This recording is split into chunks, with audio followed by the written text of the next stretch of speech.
It's not the same boneheaded Anthony Edwards that we saw last postseason.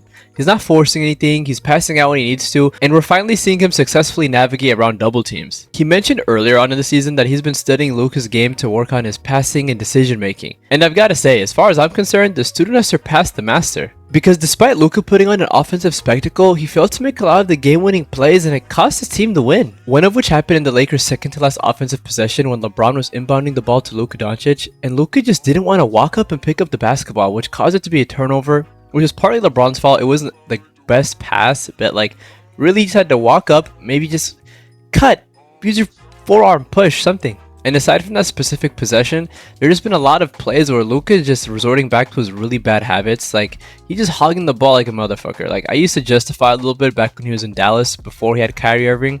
I was like, I get it. He doesn't have a lot of people to pass it to. He has to be really ball dominant in order for them to even stay competitive. But now you have such an impressive roster, there's really no excuse for you to just not swing the rock. Swing, motherfucker. To be fair, a large part of this is Lakers head coach JJ Redick's fault. JJ is making it a point to allow the Lakers to use a sort of freestyle offense, and it essentially allows LeBron, Luka, and Austin Reeves to just have the freedom to maximize their offensive talents by just Phoenix Suns just swing ISO, just get a bucket type of energy, and it didn't pan out too well.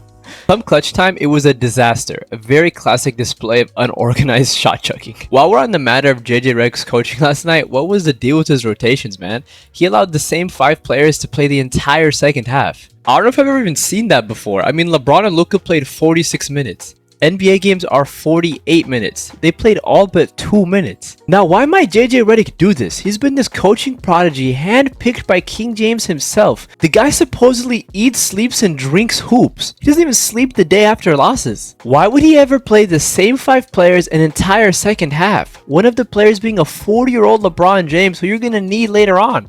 Has the guy gone crazy? Surprisingly not. He just really doesn't trust Jackson Hayes or any of the other guys that typically come off the bench. And he's actually sort of right to feel that way because these guys have not been performing well this series. But you just have to live with that and just pray they do play well, because otherwise you get what we saw last night. Luka just whiffing wide open blow-by layups that he would never otherwise miss. LeBron making lazy passes and having very seriously low IQ moments, like that super ill-advised three-pointer he took while up 1 point with 20 seconds left in the shot clock, late into the fourth quarter. This could have won them the game if he had just slowed down, got a good pace. But again, the Lakers half-court sets have been so poor. Their half-court offense doesn't make any sense. It's just the LeBron Luka show. Hey, your turn. Hey, your turn. Why are we resorting back to the Phoenix Suns? Why are the Lakers trying to be KD and Devin Booker? Clearly that didn't work for them. And again, they never really make mistakes like this, especially come playoff time. This is why this is so strange to me. Meanwhile, the Timberwolves got some amazing production out of their role players. Naz Reid, whatever he's being paid, double it. Double it. I want it doubled. I want all of it doubled, triple, quadruple. He needs his money. It's not even just the shots he takes and makes. It's more so when he does it.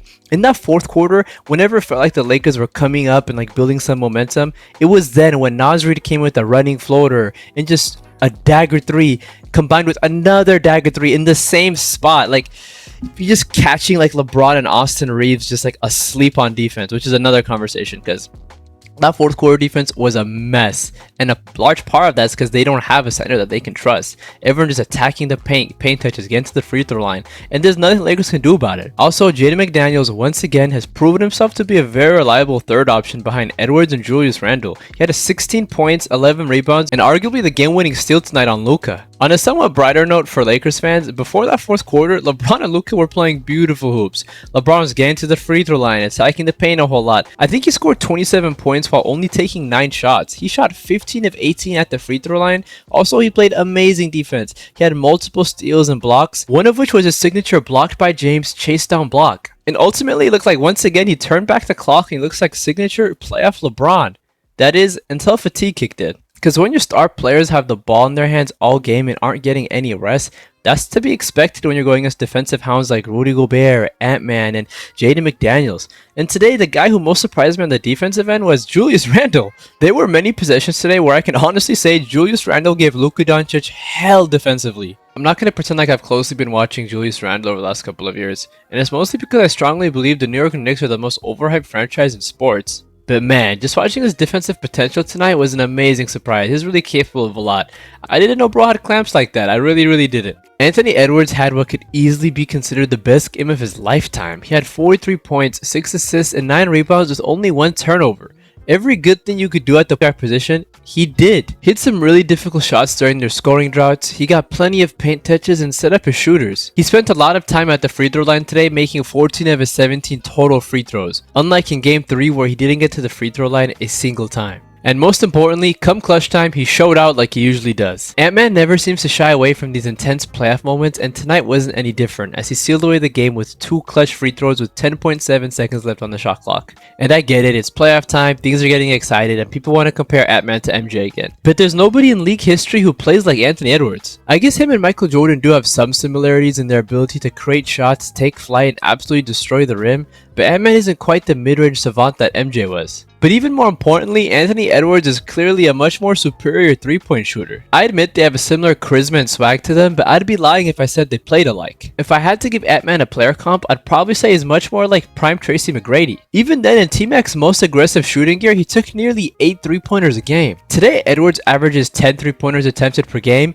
but the difference is T-Mac shot 34% from 3 that year, and Ant-Man is shooting 44% from 3 this year while shooting 10. Like, he's a high volume 3-point shooter and still shooting 44%. This is like Klay levels of shooting. This doesn't even make sense. Obviously, I'm not comparing him to Klay Thompson as a shooter, but statistically, this is nuts. Okay, we've talked about both the good and the bad in this Lakers-Wolves Game 4, but before I let you go, I've got to make you watch some film with me. I can't have my beautiful brothers and sisters looking like casuals out here, so just stay with me a little longer. Okay, so I don't want this to just be 10 minutes of me bashing the Lakers, so let's look at one play that they did good. Okay, Dorian Finney-Smith drives up. Although he's moving towards the rim, he obviously sees Rudy Gobert here, but it's okay because that's not even his main focus. What he's really doing here is initiating a motion offense. What is a motion offense? A motion offense is an offensive scheme that emphasizes player movement and spacing to create scoring opportunities. So what he's going to do is he's going to move towards the paint.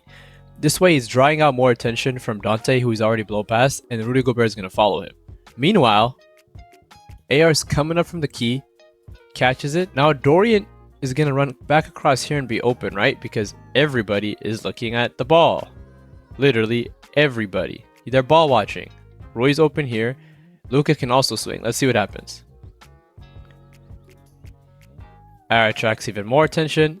Pump fake. Now he's already got Dante biting here. What's he gonna do?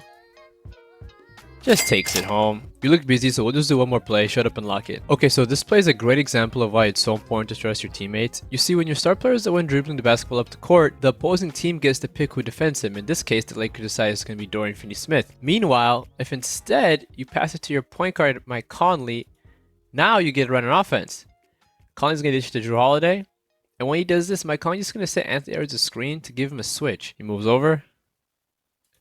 And the reason this works is because, like I said earlier, Ant-Man's become such a great 3-point shooter. Luka can't just wait under here. He has to go over. And Dorian's too late. Otherwise, Mike Conley's open. So Luka's going to be forced on the switch, who's a much worse defender than Dorian Finney-Smith. And then Ant-Man just going to be Ant-Man.